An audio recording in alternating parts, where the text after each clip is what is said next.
Eu acho que o modelo de franquia é o modelo mais eficiente de gestão possível. Por quê? Porque você tem de um lado um ente franqueador e você tem do outro lado um outro empresário, que é esse empresário franqueado.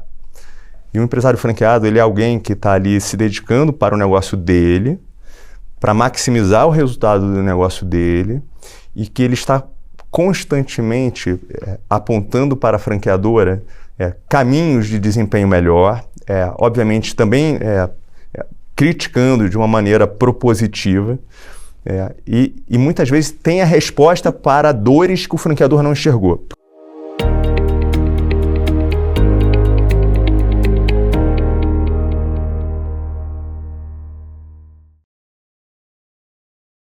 Você certamente já comeu, ou pelo menos ouviu falar das marcas de restaurantes Spoleto, Koenig, Gendai e Shining Box. O que talvez você não saiba, caso não acompanhe as notícias do mundo corporativo, é que todas essas marcas fazem parte de uma holding, o Grupo Trigo. O grupo tem mais de 600 restaurantes em todo o país, mais de 800 pontos digitais com entregas em domicílio e representa uma das maiores franquias de restaurantes do país. O grupo também tem uma fábrica em Volta Redonda, no Rio de Janeiro, que é responsável pela produção de 41% dos insumos que abastecem esses restaurantes e pontos digitais e atualmente produz 600 toneladas de comida por mês. O grupo também tem uma distribuidora própria. O nosso convidado de hoje aqui do UOL Líderes é o CEO Tom Moreira Leite, que tem uma grande presença, uma forte presença entre os franqueados do Grupo Trigo, mas também em toda a cadeia, porque é o presidente da ABF, a Associação Brasileira de Franchising. Muito obrigada pela sua presença aqui no UOL Líderes. Muito obrigado, Lu, pelo convite. Eu fiquei super empolgado quando recebi o convite para essa nossa conversa. Eu espero que a gente possa falar um pouco de Grupo Trigo, falar um pouco sobre o mercado de franquias e inspirar os nossos espectadores e ouvintes. Com certeza, e já são 25 anos de Grupo Trigo, sim, oferecendo essa experiência da refeição mais elaborada, mas com preço mais acessível do que o restaurante tradicional à la carte. Como tem sido a descoberta dessas preferências do consumidor? Lu, eu acho que você tocou num ponto fundamental, e eu posso até contar um pouquinho dessa história de como que a gente chega a ter a reconhecer o nosso propósito. Eu vou falar agora do propósito da companhia, que é o propósito de democratizar a boa culinária. Esse propósito, ele fica bastante evidente para nós nos idos ali de 2016. E esse foi um ano importante de virada do Grupo Trigo. Por quê? Nós já tínhamos algumas centenas de restaurantes e o Brasil passa por um momento de desaceleração da economia a partir do segundo semestre de 2014, desaceleração do PIB. Seria muito confortável eu comentar com você que o que eu vou falar agora deriva dessa desaceleração do PIB, mas o fato que a partir desse momento tem uma coincidência aqui, eu acho que o contexto talvez só tenha realmente dado luz aos desafios que nós estávamos enfrentando, que a gente passa a enxergar uma queda no número de clientes atendidos naquela que era a nossa maior marca em 2014, que era o Spoleto. E eu vou chegar no ponto da culinária. Tá? Nós decidimos literalmente colocar a marca Spoleto no divã, e para isso nós contratamos na época uma pessoa que nós tínhamos assim, uma admiração enorme, que era o Ricardo Guimarães, da Timus Branding. E a partir desse trabalho com o Ricardo, a gente olhou para a história de Spoleto e a gente buscou entender quais eram aqueles elementos chaves na criação do Spoleto há 25 anos atrás e que fizeram o Spoleto ser o sucesso que era. E que toca o tema que você falou de uma oferta gastronômica a um preço acessível. Nós tivemos um período em que a nossa agenda principal era uma agenda relacionada à expansão, a crescimento e aos temas de governança da empresa, porque era uma empresa que mudava de patamar. Até aí tudo bem, eram agendas importantes para chegarmos aonde nós estávamos e onde nós estamos hoje. Mas o tema culinário era um tema que nesse período a gente discutia pouco. E a gente tomou uma decisão bastante, na época para nós era desafiadora, olhando em retrospectiva agora até parece que as coisas estão numa dimensão menor, mas era extremamente desafiador, que era como é que nós melhoramos a oferta gastronômica sem impactar CMV, que é o principal custo de um negócio de restaurante, o custo da mercadoria vendida. Porque se melhorar a qualidade mexendo em CMV é fácil. Você melhora a matéria-prima e aí você melhora a qualidade final. Como é que você melhora a qualidade final sem mexer em CMV? E isso exigiu de nós todo um redesenho, não só nos processos, né, de produção, mas principalmente de gestão da cadeia de suprimentos e de formação das lideranças de restaurantes. Ao ponto da gente criar uma escola de gastronomia inicialmente no Rio de Janeiro, nós abrimos uma em São Paulo também, mas para formar líderes em culinária, porque até então um bom líder do nosso negócio era o líder com competências administrativas e financeiras. Então, um bom líder de uma franquia era o líder que tinha um CMV baixo, que tinha uma lucratividade alta, um turnover baixo, e a gente não debatia sobre gastronomia nesse período. Mais uma vez, olhando em retrospectiva parece fácil, mas é uma mudança de cultura. Então, assim, para lhe resumir, acabou que contei uma história longa, mas importante da nossa caminhada. O pilar de evolução gastronômica, que você foi muito feliz quando você falou de um preço relativo acessível, porque nós temos esse cuidado independente do público-alvo. Então, gourmet, que é um negócio que não opera através de franquias, nasce com o pensamento de oferecer uma oferta de culinária japonesa de altíssimo padrão a um preço 30% abaixo da concorrência direta. Mas é um público diferente de espoleto. Então, independente dos targets ou do público-alvo, esse pilar e esse propósito de oferecer culinária de boa qualidade a preço acessível está entre os filtros decisórios, seja de criação de negócio, criação de produtos, de evolução de Grupo Trigo, e nasce nessa época. Você tem um desafio aí que é a inflação, né? Sim. A inflação afeta, em geral, diretamente refeição na rua, Sim. entrega em domicílio. Sim. E imagino a dificuldade de repassar isso, porque o consumidor percebe. Perfeito. Né? Perfeito. Como é que o Grupo Trigo mitiga os efeitos da inflação sem repassar diretamente, de modo a afastar o consumidor? Lu, excelente pergunta, porque eu sou economista de formação. E muitas vezes, quando nós temos esse tipo de conversa, eu tendo a ter, sim, um olhar otimista sobre o futuro, até porque seria impossível liderar um grupo como o nosso, uma entidade como a nossa, sem um olhar otimista, mas uma das minhas maiores preocupações é a inflação. Porque a inflação ela tem alguns efeitos, né, sob a perspectiva do consumidor. Ela impacta negativamente o poder aquisitivo desse consumidor. Sob a perspectiva do empresário, ela impacta diretamente custo e despesa. E é óbvio que você tem um limite na capacidade de repasse de preço para o cliente final. Nós vivemos um período de inflação controlada, mas o fato é que a gente vem de um período de inflação alta. Então, não é que a gente vive deflação. Ela é uma inflação mais baixa, mas sobre um período que você teve índices crescentes. Do nosso lado, o fato de sermos verticalizados nos confere um poder de conhecer a cadeia de suprimentos. E verticalizado significa o que você falou no início. Nós temos fábrica própria e distribuidora própria. Então, tudo que um franqueado necessita para operar, com exceção de hortifruti e de refrigerante, ele compra diretamente de Grupo Trigo. Então, nós temos um domínio muito, muito profundo da cadeia de suprimentos em escala global, porque eu importo algumas das matérias-primas. A massa seca do espoleto é italiana, é uma massa de grano duro importada da Itália. Para não comentar outros itens, mas eu tenho um supply chain com relacionamento direto em diferentes regiões do globo terrestre e eu tenho uma importadora própria. Acaba que essa minha verticalização, ela me dá também uma capacidade de previsibilidade maior do que eu teria se nós não fôssemos verticalizados, e ela me permite, como franqueador, por vezes, já antevendo uma pressão inflacionária, eu agir como um colchão dessa pressão, que significa que, por vezes, eu acabo absorvendo parte desse impacto inflacionário e não repassando para a ponta.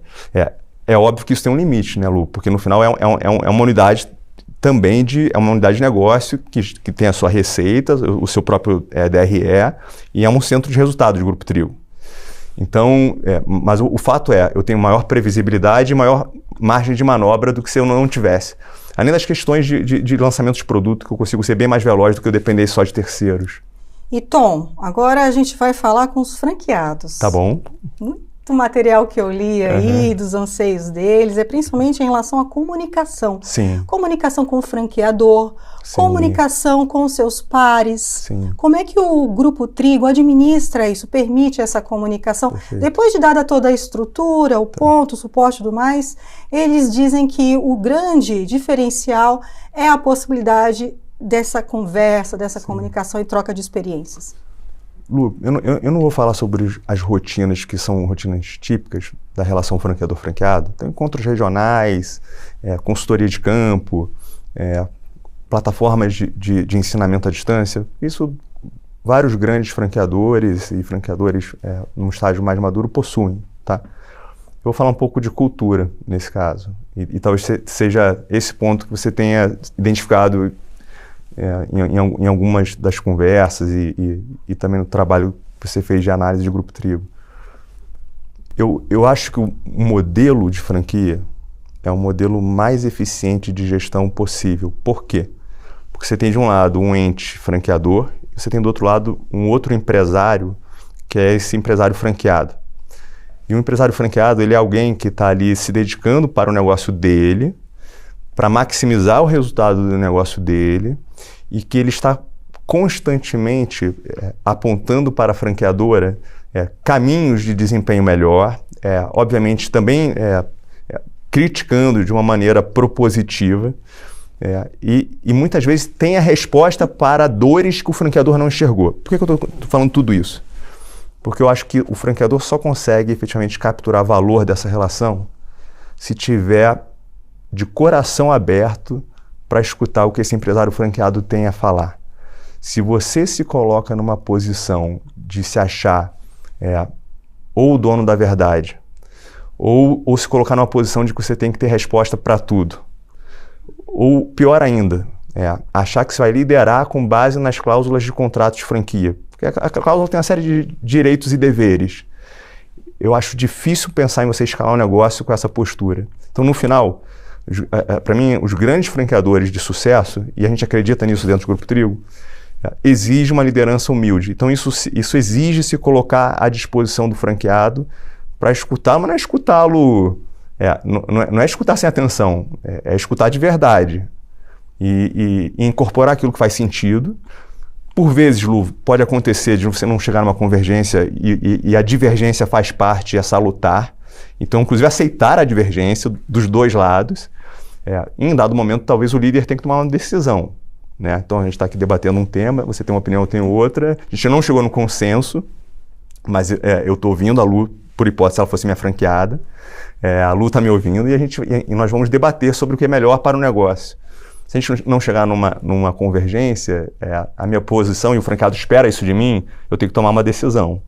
Mas, no final, eu acho que se colocar numa postura, no final, que exige humildade, é o que traz esse tempero na relação genuína.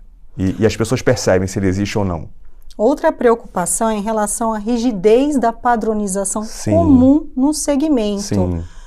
Imagino que haja várias nuances num negócio. Sim. É o local, é o público consumidor, é fornecedor. Como o Grupo Trigo endereça isso? Né? Bom ponto. Ser um pouco mais flexível, dependendo da realidade do franqueado ali, diferente, que destoe eventualmente do restante aí. Vamos lá, bom ponto. O padrão está no DNA do sistema de franquias. Então, em especial, naquilo que se refere à qualidade, né? Segurança alimentar no meu caso, mas cada tipo de negócio de franquia vai ter os seus aspectos de qualidade. No meu caso, nós acabamos associando não só a qualidade gastronômica agora um pouquinho mais técnico, né? Qualidade do ponto de vista de processos, padrão e segurança alimentar. Segurança alimentar não é negociável. Então, nesse ponto não dá para negociar. Nesse ponto, o padrão ele não é flexível, tá? Agora, vamos lá. Nós somos verticalizados do ponto de vista de cadeia de suprimentos. Isso exige de nós, não só quando a gente fornece um item, se for um item da distribuidora, um item que eu não fabrico, ele é um item padrão, homologado, e o franqueado pode achar esse mesmo item, com as mesmas especificidades que nós homologamos, localmente. Ele tem o direito de comprar, porque é o mesmo item. Então, por hipótese, o presunto com a especificação A, B ou C do fornecedor Y, eu posso comprar ele localmente. Isso não fere em nada a nossa relação, muito pelo contrário. Se isso aconteceu, isso é até um estímulo para o meu time interno entender aonde que nós não fomos competitivos o suficiente para entregar ao preço que esse franqueado encontrou. Por que eu estou te falando isso? Porque tirando então esse elemento, eu estou disposto a falar sobre tudo. E aí volta ao nosso ponto anterior. A estratégia de marketing, ponto, a gente vai discutir junto, eu tenho um time dedicado a encontrar ponto, a gente tem obviamente alguns indicadores que determinam quais são potencialmente pontos que podem ser bem-sucedidos para os diferentes negócios. Cada negócio tem o seu conjunto de indicadores, porque o negócio de delivery exige um tipo de análise, o espoleto, que é um negócio mais presente em shopping, é um outro tipo de análise. Então, Shine Box e espoleto são análises bem distintas no que se refere à definição de ponto. Agora, muitas vezes eu tenho franqueados que já são empresários maduros, empresários que dominam o seu negócio e, por vezes, ele vai me indicar o ponto e de verdade, quando a gente atinge esse tipo de maturidade, é o melhor dos mundos. E aí volta a questão de cocriação, de colaboração. Então, existe conjunto de aspectos do negócio que, sim, altamente flexíveis, dentro, obviamente, vamos chamar assim, de um território acordado. A gente pode até, no tempo, revisitar o território. Falou, olha só, a gente acordou que seria dessa forma. Poxa, Tom, mas de verdade tem uma oportunidade que vocês não viram. Não, então tá. Então agora a gente vai criar uma forma diferente e a gente vai agir dentro desse novo território. Mas tem algumas coisas que não dá para negociar. E um ponto interessante também na gestão de uma franquia é administrar o custo operacional de lidar com as plataformas digitais como o iFood. Sim. Como é que o Grupo Trigo orienta o franqueado? Tá, excelente ponto. Antes da pandemia, delivery representava... por vezes eu falo do espoleto, mas de verdade o fato de nós sermos um gestor multimarcas nos permite aprender. Aquilo que deu certo em uma marca, nós multiplicamos para as outras, tá? Espoleto tinha 8% do seu faturamento vindo através de delivery até 2020. Hoje representa em torno de 20%. Então é um negócio muito relevante. Eu tenho negócios em que isso pode chegar até quase 40% do meu faturamento. Então, assim, o conjunto de delivery dentro do Grupo Trigo, Shine Box, é 85% das vendas, vem através de delivery e sem dúvida que a iFood tem uma relevância extremamente alta nesse faturamento, extremamente alta. Então, o iFood é um parceiro de Grupo Trigo. Tá? Então, alguns pontos importantes. Primeiro, precificação. Você comentou bem, existe um custo adicional de se operar através de plataformas terceirizadas. Então, você ser capaz de precificar corretamente o seu produto para poder estar presente nessa plataforma é fundamental, sob o risco de você não conseguir capturar margem nessa operação. Então, precificar corretamente é importante. Um outro ponto importante é sobre a perspectiva do consumidor. Porque o que determina o crescimento desses novos hábitos, a evolução dos hábitos de consumo, seja através de plataformas A, B ou C, ou dos canais A, B ou C, digitais ou físicos, quem realmente puxa essa transformação é o cliente final. Então, no final, acho que como marca, nós devemos estar presentes onde o cliente estiver. Porém, existe uma agenda estratégica, que aí não é tanto uma agenda de custo, é uma agenda que eu julgo extremamente estratégica para qualquer negócio, franquia ou não. Você tem que ser capaz de conhecer o seu cliente. E num mundo onde grande parte das nossas relações passam por um componente digital, isso está estabelecido, seja na relação de transporte urbano, seja na compra de passagem aérea, seja na reserva de hotel, seja no pedido de uma alimentação através do delivery, seja no consumo de um produto educacional, de um curso A, B ou C, o componente digital faz parte do nosso dia a dia. Então, as marcas e as empresas têm que investir em canais, inclusive no ambiente digital, que lhe permita construir uma relação diretamente com o consumidor final. Essa agenda não é uma agenda que se sobrepõe a estar em plataformas terceiras. Aqui não é o pensamento não é binário. Eu vou estar onde o cliente estiver, mas eu não vou abrir mão de investir em plataformas proprietárias que me permita conhecer sobre o meu cliente. E Tom, falando em digitalização do segmento, né, que tem prós e contras, e a gente vê os totens na frente dos restaurantes, aí, principalmente shopping centers, toda a digitalização pressupõe demissão. Muitas vezes os profissionais têm dificuldade de adaptação ou capacitação para serem absorvidos. Como é que vocês veem isso? Eu vou trazer um exemplo real, tá, Lu? Eu tenho um pouco assim do meu jeito. É óbvio que eu estudo, eu leio teoria, mas eu gosto de dar exemplos da vida como ela é. Então, o processo, essa transformação que você mencionou, que nasce em Spoleto, em plena pandemia, ela acontece em 2020. O último trimestre de 2020, lembrando que nós tínhamos ali um momento de ter transações de baixo contato, pelo tema da pandemia, né? E nós pilotamos a evolução do negócio Spoleto no Shopping Ibirapuera, aqui em São Paulo.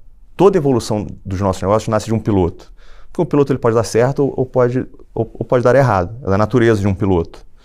Então nós pilotamos mudar o fluxo de atendimento do Spoleto, que mais uma vez, olhando em retrospectiva, parece simples, mas mexia diretamente no DNA da marca, que ficou eternizado, para quem se lembra, no vídeo do Porta dos Fundos, em 2013, em que o cliente tem uma relação ali com o Porchat, e aquilo super explodiu. Mas o ponto central nós invertimos a lógica de atendimento de Spoleto e nós repensamos o fluxo operacional na cozinha. Por quê? A cozinha de Spoleto não foi pensada para operar no nível de delivery com que nós nos deparamos. Então, quando você tem um retorno ao atendimento presencial, a soma do presencial com o delivery causou um gargalo operacional nas nossas operações. A cozinha não tinha sido pensada e muito menos a tecnologia embarcada dentro da cozinha. Então, nós pilotamos essa mudança, mantendo a cozinha aberta no Ibirapuera. O ponto e eu vou chegar no teu ponto qual é o impacto do trabalho. No nosso caso, a venda do Spoleto aumentou de sobremaneira. Por que aumentou de sobremaneira? Porque eu tinha um gargalo operacional em que o meu limite de capacidade de clientes hora, até então, era de 100 clientes hora. E ele acontecia no pico de atendimento, que era entre meio-dia e 1 da tarde, em dezembro, em um restaurante, Rodoviária Novo Rio.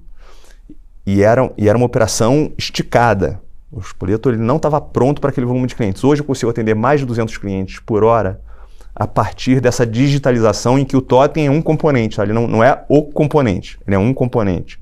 Existe toda uma mudança de fluxo operacional e de tecnologia embarcada dentro da cozinha. O que isso ensejou? Aumento de faturamento com o mesmo número de funcionários. Então não é que eu tive que reduzir quadro. Eu aumentei e muito a minha capacidade, a minha eficiência operacional, operando com o mesmo número de funcionários. E no final, o que aconteceu? Eu falei que CMV é o principal custo de um DRE, de um franqueado no negócio de restaurante. O segundo maior custo, de uma maneira geral, eu digo de uma maneira geral porque a depender do ponto, ocupação pode ser o segundo maior custo, tá? Em especial aeroportos, você tem custo de ocupação mais alto, tá? Vamos falar do padrão, então da média, que nem se falou. Na média, o segundo maior custo é pessoal. Quando você é capaz de aumentar o faturamento através de digitalização e introdução de tecnologia dentro da cozinha, e você mantém o mesmo número de funcionários, a linha de custo pessoal diminui em termos relativos, não em termos absolutos, não em reais. Percentualmente eu diminuo o custo. Então isso levou a um aumento de lucratividade de Spoleto. O melhor ano da história de Spoleto havia sido 2019, desde a fundação, ano em que o Spoleto completou 20 anos de vida.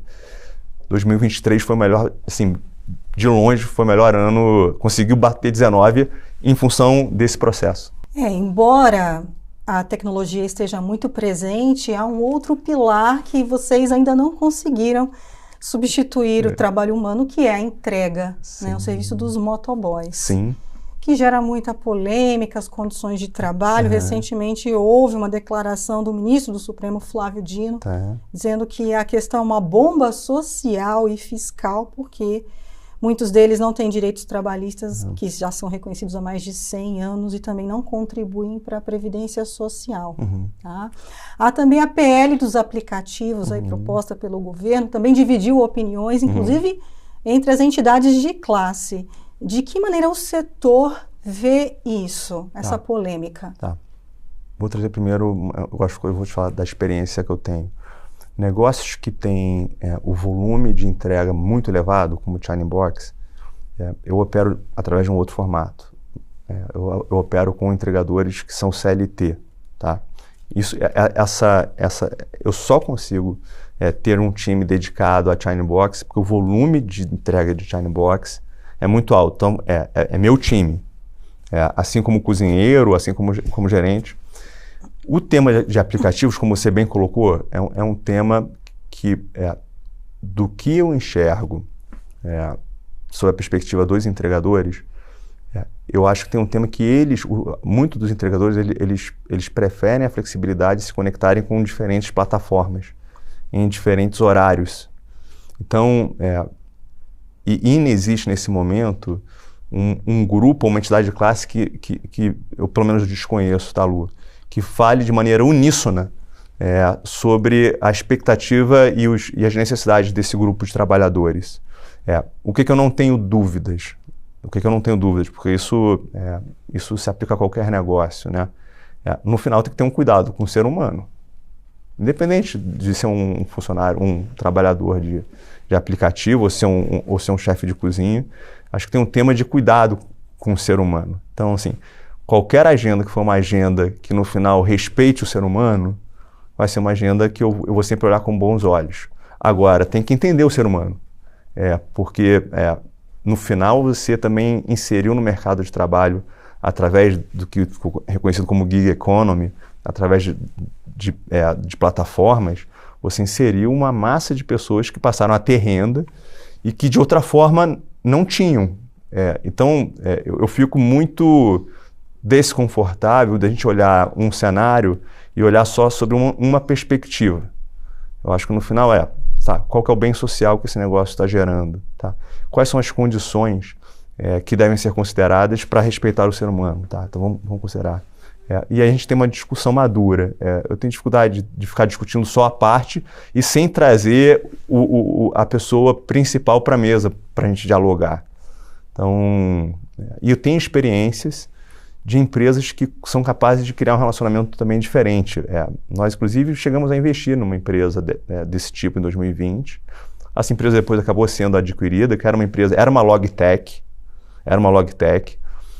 Eu tive a oportunidade de falar na convenção dessa companhia, que no final a grande massa de pessoas que estavam atuando trabalhavam dessa forma, através de plataforma. E o que me chamou a atenção ao ponto de eu querer investir nessa companhia em 2020 é que tinha uma liderança muito forte, com uma capacidade de criar um ambiente em que esses trabalhadores, assim, essas pessoas queriam estar conectadas a essa plataforma. Então o tema do cuidado estava presente.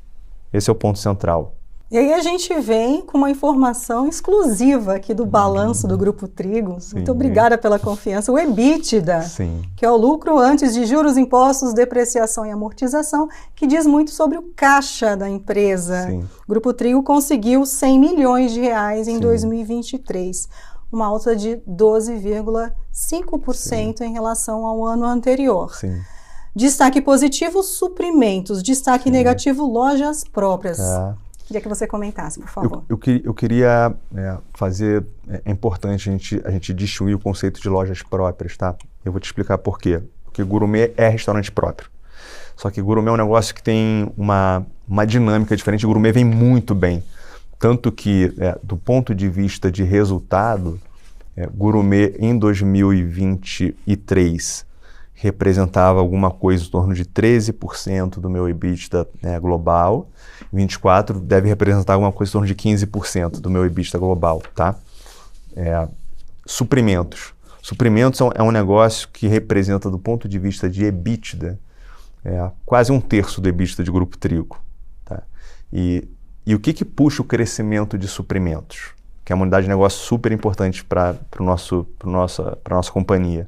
O crescimento dos restaurantes. E aí eu trago um fator super importante. Não é crescimento em número de unidades, embora também seja importante. É o crescimento do desempenho dos restaurantes instalados. Porque o que determina o sucesso ou insucesso de uma rede de franquias no tempo, e como você falou, nós temos 25 anos de vida, a China Box tem 30 anos de vida, mais de 30, na verdade, completou 30 agora recentemente, mas tem mais de 30 anos de fundação, é o sucesso do franqueado. Então, essa talvez, Lu, seja uma das vantagens competitivas do Grupo Trigo, não só sob a perspectiva financeira, mas como eu comentei, a gente já falou sobre os temas de gestão de custo, mas tem um elemento chave aqui nessa história e que se reflete depois no desempenho operacional da companhia, no EBITDA, que é essa capacidade de desenvolver produto e de lançar, e a minha velocidade de lançamento no mercado é muito veloz, porque eu tenho um time de P&D, de chefes formados em escolas de gastronomia de ponta do mundo inteiro. E o marco de 100 milhões de reais para uma companhia do nosso porte é um marco muito importante. A gente já tinha esse objetivo traçado há algum tempo, mas realizar é diferente quando você consegue conquistar. Restaurantes próprios, que é o seu ponto. Quando nós compramos Shining Box e Gendai, eu já comentei que Gendai foi uma grata surpresa. Restaurantes próprios, na verdade, ele teve... Quando nós compramos, nós já tínhamos uma intenção, do ponto de vista de BP, do plano de negócio, de vender esse conjunto de restaurantes próprios, que é Gendai, tá? Então não é Gourmet está super bem. É Gendai para os franqueados. Mas por que, Tom? Porque eu tenho uma crença, isso não diferentes gestores vão ter diferentes objetivos e maneiras de gerir o negócio, tá? No nosso negócio, que é um negócio majoritariamente de franquias, eu sou levado a crer que o empresário franqueado consegue capturar mais valor até do que nós mesmos. Agora falando de Grupo Trigo, tem que falar em primeira pessoa porque isso é muito do que a gente acredita. Então nós já tínhamos uma intenção de vender esses restaurantes próprios para os franqueados e que foi sendo realizado. Então hoje eu tenho 2 restaurantes próprios Gendai e que brevemente estará na mão dos franqueados. Então, quando eu olho a capacidade de capturar valor sistêmica, o que é capturar valor sistêmico? O franqueado ganhar dinheiro e Grupo Trigo ser remunerado, nos negócios de alta escala de franquias, eu acho que no final o franqueado consegue capturar mais valor do que nós. Até vou complementar aqui uma informação que foi exclusivo, o EBITDA, porque o Grupo Trigo é de capital fechado, Sim. Não é de capital aberto, não está na bolsa, portanto não tem obrigação Sim. de divulgar isso Sim. ao público. Olha, Tom, foi um prazer ter você aqui no All Líderes conosco, todas essas informações aí do Grupo Trigo, a confiança em abrir dados que não são públicos pra gente. Muito obrigada. Lu, eu que agradeço. Eu não posso deixar de comentar que você me impressionou positivamente com o seu trabalho de análise, de buscar conhecer um pouco mais sobre a minha história de Grupo Trigo antes desse nosso bate-papo. E eu espero que as pessoas que estão aqui ouvindo o All Líderes e vendo o All Líderes tenham de alguma forma se inspirado em alguma das nossas trocas aqui. Eu tenho certeza disso. E se você quer acompanhar os principais momentos dessa entrevista, acesse as redes sociais do UOL Economia e eu te espero numa próxima entrevista aqui do UOL Líderes.